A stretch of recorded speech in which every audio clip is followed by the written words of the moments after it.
Juan capítulo 8, versículos 31 y 32. Lo leemos todos juntos a una voz.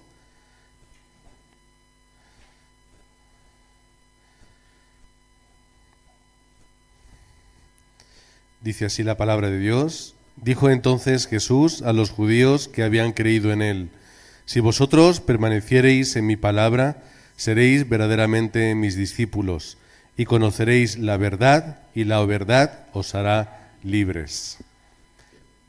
Esa es la libertad que nosotros anhelamos, que es a través de entender la palabra de Dios.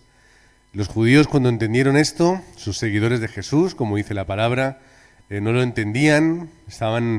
Ellos dicen que son del linaje de Abraham, siguen diciendo que, es decir, son pueblo de Dios. Dicen que nunca han sido esclavos ellos mismos, que no están en esclavitud, por lo que no tiene sentido que Jesús les diga que van a ser libres. ¿Libres de qué? Y Jesús les tiene que explicar la importancia de ser libre del pecado. Dice, cuando tú vives y haces pecado, eres esclavo del pecado. Otra vez Jesús tiene que llevar el pensamiento de los discípulos y de sus seguidores y de los que le escuchaban, de lo nacional, de lo étnico, de lo incluso político, a lo espiritual. Y en lo espiritual es donde Jesús está hablando. Ellos tenían que ser libres del pecado. Tenían que ser libres del pecado. ¿Cuál es el problema? Pues el versículo 37. Pero procuráis matarme, porque mi palabra no haya cabida en vosotros. Ese es el problema, que la palabra del Evangelio no encaja en nuestros moldes. Y como no encaja en nuestros moldes, muchas veces la desechamos y el mundo sí la desecha. Estamos en días de Semana Santa, donde la gente vive con mucha hipocresía, como siempre decimos.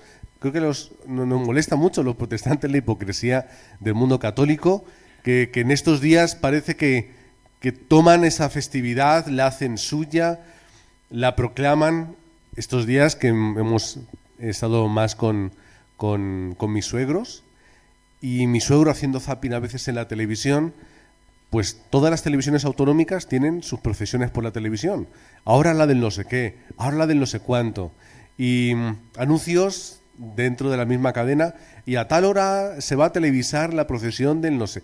Yo como nunca he estado así muy atento a estos canales de televisión, nunca había visto que en televisión aparecían tantas. A lo mejor es algo nuevo, no lo sé. Es posible que sea nuevo, no tengo ni idea.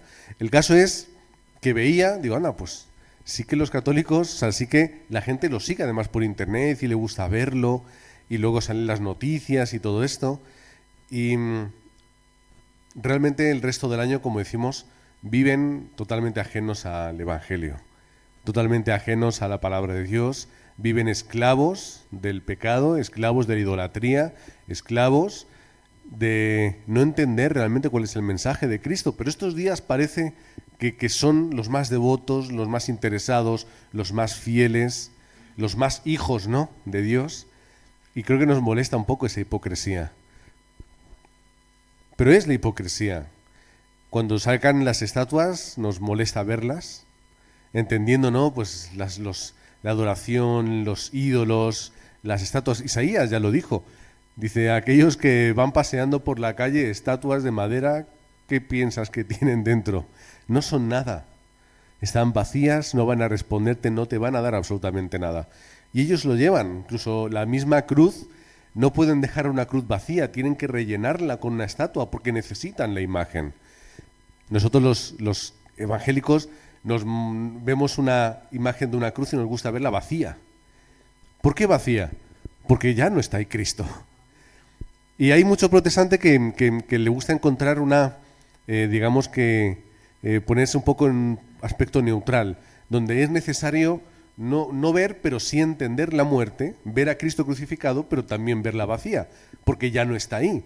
Lo que pasa es que los católicos les encanta porque tiene una inclinación hacia el sufrimiento y la penitencia. El sufrimiento y la penitencia para ellos es algo necesario para el creyente. ¿Qué creéis que es el rosario, estar repitiendo el Padre Nuestro, etcétera? Es una penitencia.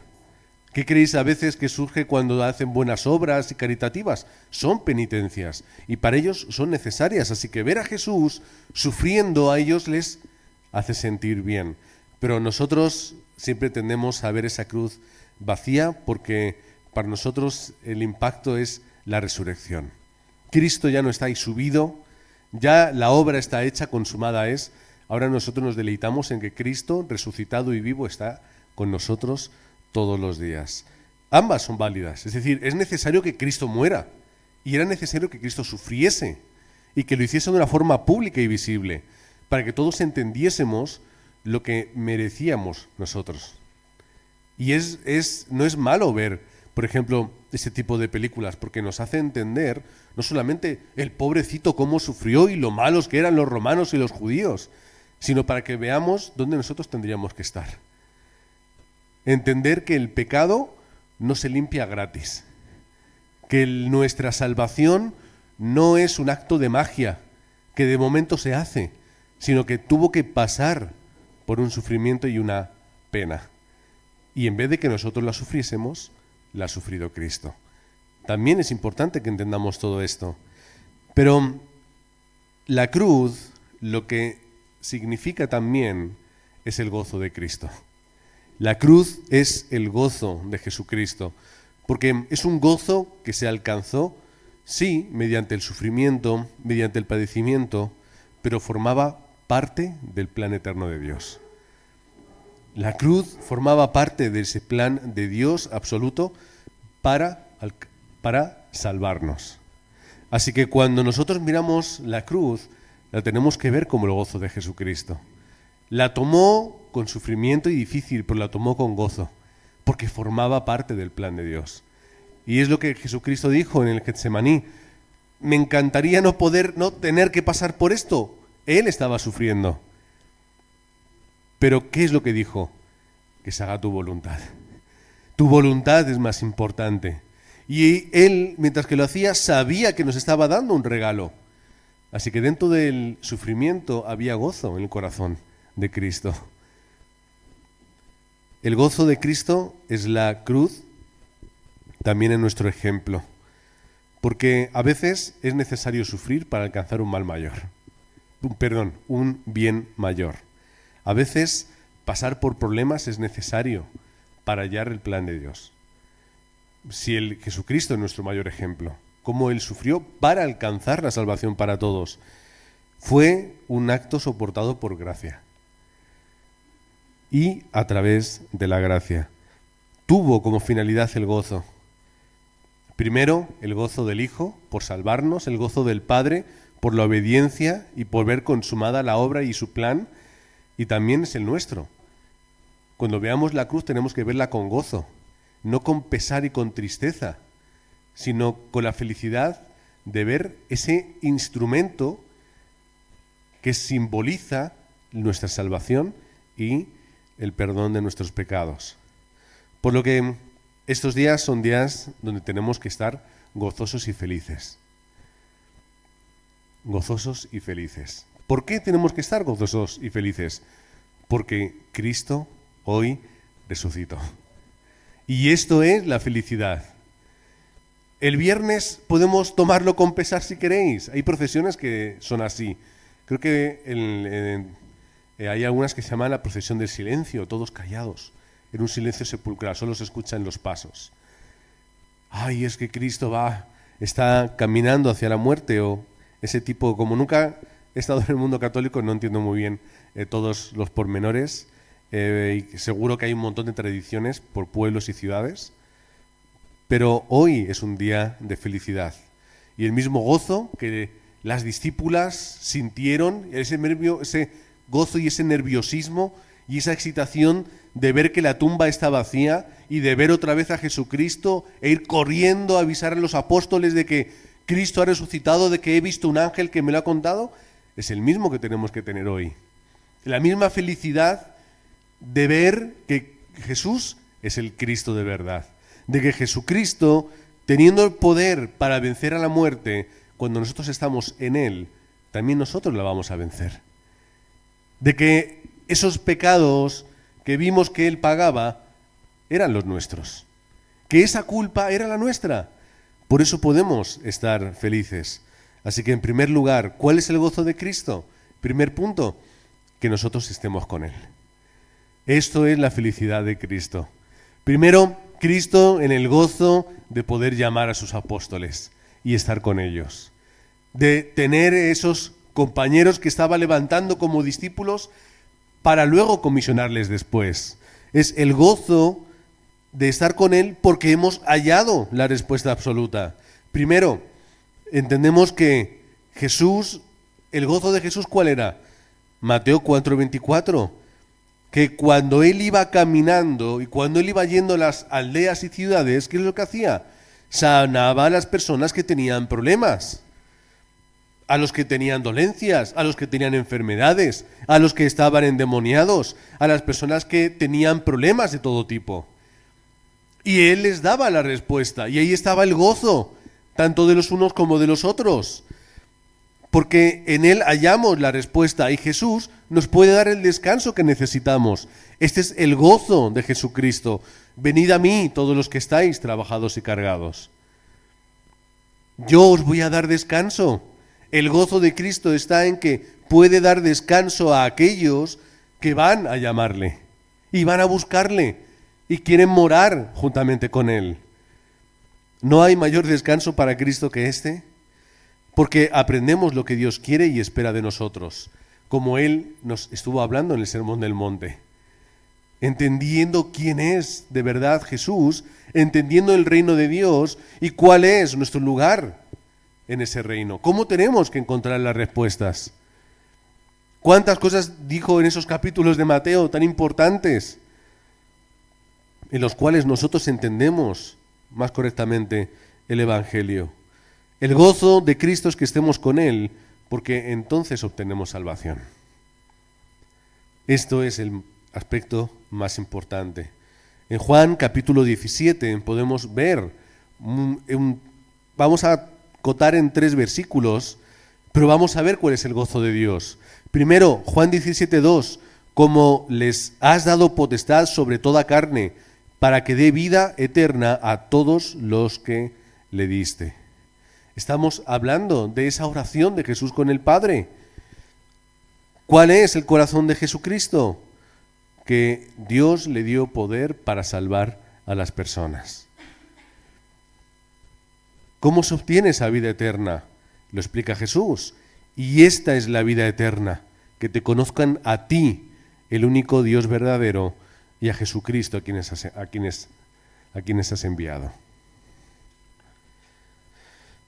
¿Cuál es la salvación? Poder conocer de verdad a Cristo y de esa forma poder entender a Dios. Este es el gozo del Señor que orando al Padre está mostrando cuál es su corazón.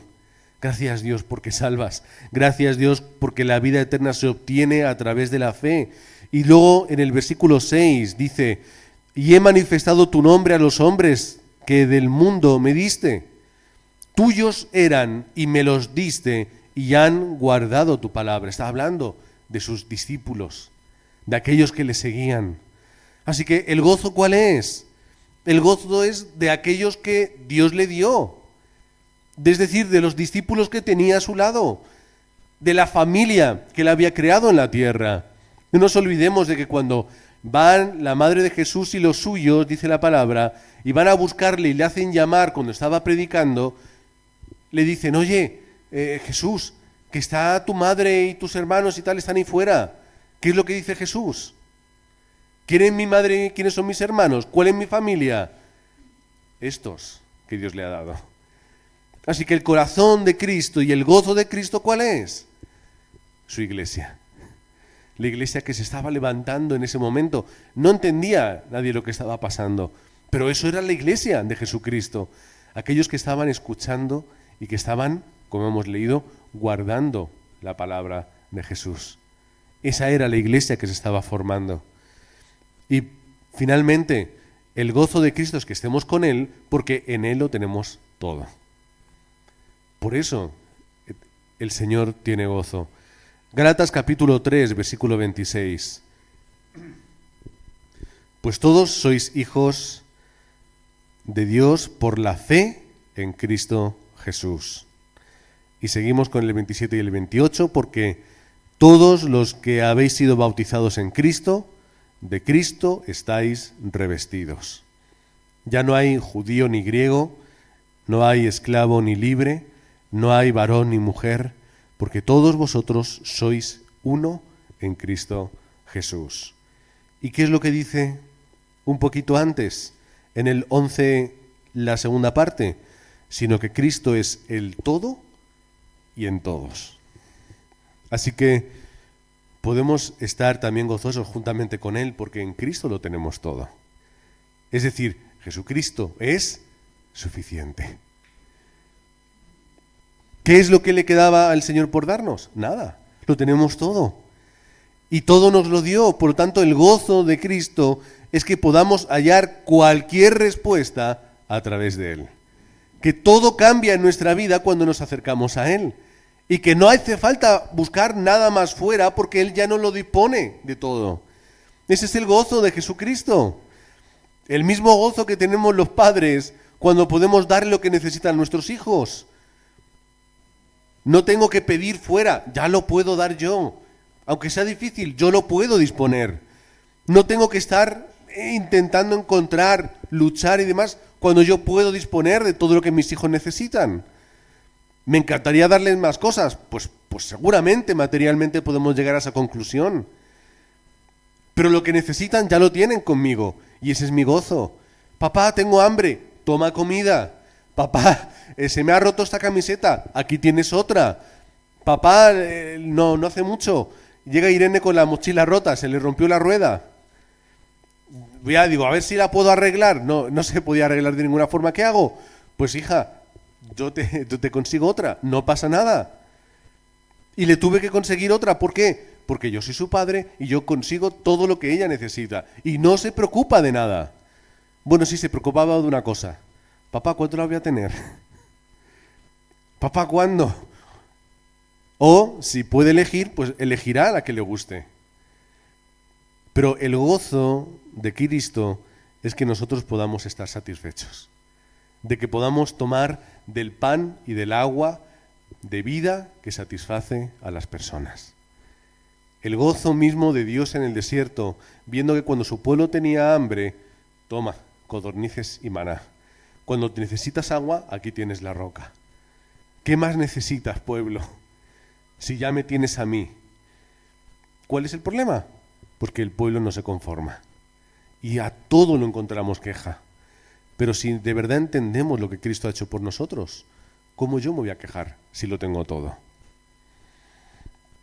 Por lo que Cristo, en segundo lugar, se goza cuando nosotros colocamos la prioridad espiritual o colocamos las prioridades y entre ellas la espiritual es la primera, nuestra prioridad espiritual. El Señor se goza en esto, porque ya lo explicó, Mateo 6:33, tenéis tantas necesidades, ¿verdad? Pero sin embargo, ¿qué es lo que tenéis que hacer? Buscad primeramente el reino de Dios y su justicia. Y todo lo demás, todas estas cosas que tanto os preocupan, os serán añadidas. Esto es lo que Cristo nos dijo. Coloca bien tus prioridades. Guarda tu corazón. Determina en tu vida buscar, obrar, invertir, hacer, sacrificar, todo por el Evangelio. Lo traducimos de esa forma. Y lo que necesites ya te llegará. De la misma forma que a nuestros hijos les decimos, tú solo estudia, de lo demás ya me encargo yo. Yo ya te doy la comida, yo te doy la ropa, yo te la lavo, te la recojo, te la doblo, todo te lo hago yo. Solamente tienes que estudiar. ¿Qué es lo que tenemos que hacer nosotros? Solamente ocúpate de lo espiritual. Lo demás ya llegará. En segundo lugar, los tesoros espirituales de los que hablaba el Señor en el Sermón del Monte, como hemos hablado antes. ¿Cuáles son los tesoros espirituales? No los que nosotros encontramos, que almacenamos y se pudren y nos los roban. Son los tesoros espirituales que son eternos. Pero nosotros nos enfocamos en lo que es material y lo que es humano. Y queremos más, y luchamos, y nos esforzamos, y lo espiritual se pierde. ¿Y a mí de qué me sirve perderme lo espiritual y ganar lo que es humano? La palabra de Dios, cuando habla sobre las riquezas y el dinero, está hablando de eso. ¿De qué le sirve a alguien almacenar riquezas si luego lo va a perder todo y lo va a dejar de disfrutar en la vida venidera? Y Jesús dijo muy claramente, es que para que un rico entre en el cielo, ¿qué tiene que pasar? Es decir, es más fácil que un camello entre por el ojo de una aguja. Es imposible que ocurra, dice el Señor. Y luego termina, pero para el Señor todo es posible. Hasta ese punto, exageradamente, el Señor está hablando de que cuando nosotros colocamos el corazón en el lugar incorrecto, nos perdemos el valor del Evangelio. No podemos amar lo que viene del mundo y amar al Señor. No podemos tener dos amores, podemos tener uno. Y tenemos que elegir cuál es. Y ser, además, consecuentes con ese amor. Yo no puedo decirle a mi mujer, yo te amo, yo te quiero, y luego ir mirando otras, ir hablando con otras. No, si yo no he hecho nada, si yo te quiero a ti. Demuéstramelo. Demuéstrame el amor. El Señor es lo que quiere. Que además eso no es un beneficio para Dios. Es que el primer beneficiado de eso soy yo. Es que yo tengo ese beneficio. No sirváis a dos señores, como hemos dicho antes, 6:24. El costo de seguir a Cristo, Lucas capítulo 14. ¿Cuál es el costo de seguir a Cristo? No es fácil a veces. Los discípulos huyeron. Si leéis la palabra de Dios, veis que cuando fue atrapado Jesús, ¿qué hicieron los discípulos? Los apóstoles. Todos escaparon. Huyeron corriendo. Huyeron. Era un costo seguir a Cristo en aquel momento. Pregúntale a Pedro. Pedro, ¿qué pasó esa noche? 3 veces le negó. ¿Por qué? Porque estaba dándose cuenta ya que de ese costo de seguir a Cristo era real. No era únicamente que te podían los fariseos decir o no decir, o que podía haber una amenaza futura en algún lugar, que podía llegar a ocurrir. No, que ya estaban ahí, con espadas y con palos, buscando a los discípulos. ¿El costo de seguir a Cristo cuál es? El propio Jesús lo dice, Lucas 14:26, que si alguno viene a mí y no aborrece a su padre y madre y mujer e hijos y hermanos y hermanas, y aún también su propia vida, no puede ser mi discípulo. Obviamente estamos otra vez ante una exageración, es una hipérbole. No está diciendo que aborrezcamos, es decir, que tengamos que quitar, insultar y apartar y abandonar. ¿Qué está diciendo? Está diciendo que coloques las prioridades en el lugar correcto. Que a Cristo lo tienes que poner primero. Que el Evangelio está primero y después llega todo lo demás. Hasta ese punto el coste del Evangelio es, como dice finalmente Lucas 14, el que aborrece incluso su propia vida. Es que ya ni tú eres importante. Por eso te está llamando el Señor a entregar tu propia vida. ¿Y hacer qué? Como Él hizo, cargar la cruz. Carga la cruz. Porque el que no lleva su cruz y viene en pos de mí, no puede ser mi discípulo. Pero es que eso ya no nos gusta tanto. Es difícil. No queremos renunciar a todo, ¿verdad? Así pues, cualquiera de vosotros que no renuncie a todo lo que posee, no puede ser mi discípulo. Sigue diciendo Lucas. Es exigente seguir a Cristo. No es fácil. Es decir, el Evangelio no es para cómodos, no es para vagos, no es para gente así. El Evangelio es para aquellos que de verdad entregan el corazón a Cristo. Y volvemos al principio. Cristo sufrió y luchó mucho para entregarnos la vida eterna. Y eso es un ejemplo para nosotros. ¿Por qué pensamos nosotros que entonces podemos vivir una vida cómoda y fácil como nosotros queramos y nos guste? Tenemos que dar y entregar nuestra vida para el Evangelio. Lucas 9:33. Si alguno quiere venir en pos de mí, niéguese a sí mismo y tome su cruz cada día. cada día. La determinación tiene que estar ahí. ¿Quieres seguir a Cristo? Pues cada día toma esa determinación. Yo soy de Cristo, yo soy un discípulo. Yo seré el número 13. Yo seré el discípulo número 13, pero yo quiero ser uno de ellos. Yo quiero ser ese seguidor de Cristo. Y, aunque no tenga mucha capacidad, Lucas 16:10, ser fiel en lo poco. Aunque solo pueda hacerlo poco, pero aunque lo que hoy para mí es poco, quizá mañana podré hacerlo en lo mucho. ¿Cuál es el problema? Que me quedo cómodo en lo poco. Y a veces ni siquiera hacemos lo poco. Pero Cristo te está exigiendo. El que es fiel en lo muy poco también, en lo más es fiel. Por lo que el corazón y el gozo de Cristo está cuando nosotros tomamos la determinación de seguirle a Él y de ser un discípulo más. Tercer lugar, en tercer punto, es la evangelización del mundo. ¿Cuál es el gozo de Jesucristo? Pues que aquello que hizo para unos pocos pueda llegar a ser para unos muchos. Eso es lo que Cristo quiere, así de fácil y así de sencillo. Primero, Mateo 22:37. Amarás al Señor tu Dios con todo tu corazón y con toda tu alma y con toda tu mente. Esto es lo que el Señor quiere, que amemos al Señor. Entonces, si yo amo al Señor, tengo que amar lo que es de Él y lo que Él quiere y lo que Él determina. No puedo ser hipócrita. Señor, quiero tu salvación. Gracias por el regalo. Y ahora me voy a mi casa a disfrutarlo. Y ya me da igual lo que tú pienses y opines. Porque yo ya he obtenido lo que para mí es una bendición, ya me importas nada. No es tomar el beneficio e irme. Es, Señor, si te amo, tengo que, Juan 8:31-32, guardar tu palabra, cumplir tu palabra, obedecer tu palabra. Pero eso no queremos. ¿Cuál es el gozo del Señor? Mateo 22:39. El primer mandamiento, ¿cuál es? Amarás al Señor por encima de todo. Y el segundo, a tu prójimo. Ama a tu prójimo. Que eso es lo que el Señor quiere. ¿Cómo tenemos que amar al prójimo? ¿Cómo el Señor nos lo dice? ¿Y cómo Pablo también lo dice? Siguiendo el modelo de Cristo, entregando tu vida para salvar. A través de la predicación del Evangelio.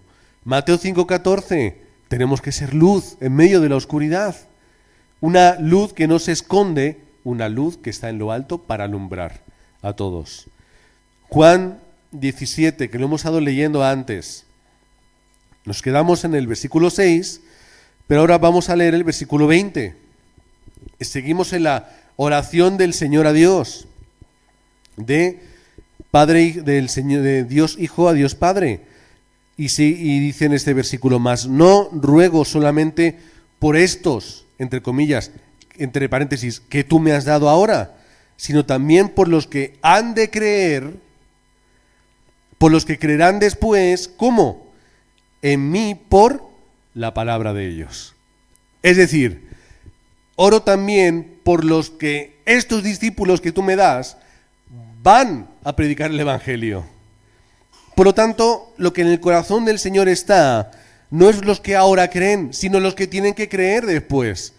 Y la forma de creer es únicamente a través de la predicación de estos que ya han creído. Por lo tanto, el gozo del Señor, ¿cuál es? La oración de Jesús al Padre, ¿cuál es? La gente tiene que conocer a Cristo a través de estos discípulos que se están levantando, a través de la iglesia que se ha levantado. Por lo que el gozo del Señor está en cumplir con este mandato de ser testigos, Hechos 1:8, desde aquí hasta el último de la tierra, con el poder del Espíritu Santo. Discípulos que liberen con la palabra. ¿Que liberen a quién? A los que están esclavos del pecado. Pero es que ellos no lo saben. En ese momento aquellos judíos hablaban del linaje de Abraham, hablaban de esclavitud física, pero no entendían la trascendencia del pecado. Al igual que la gente del mundo no entiende que son esclavos del pecado. Tú les llamas esclavos, ¿qué van a entender? Bueno, sí, claro, porque la política de hoy y se van a quejar del partido político que reine. Me da igual cuál sea. Siempre va a haber queja para el que está. O claro, es que ahora mismo con las guerras que tenemos es que no es normal. O es que ahora mismo el Trump lo que está haciendo. Siempre hay un motivo para quejarse. Siempre yo soy esclavo de lo que sucede. Pero no entienden la esclavitud espiritual. De la misma forma que en Juan capítulo 8 tampoco entendían cuál es la esclavitud del pecado. Y él los tiene que decir. Pero como en vuestra cabeza no cabe lo que yo digo y no cabe el mensaje del Evangelio, no pueden entender ni disfrutar esta palabra. Por lo tanto, ¿qué tenemos que hacer? Recibir la palabra, permanecer en ella, guardarla, estudiarla, atesorarla, comprenderla, aplicarla, etcétera. ¿Para qué? Para entender. Y cuando yo entienda el Evangelio bien, yo seré libre.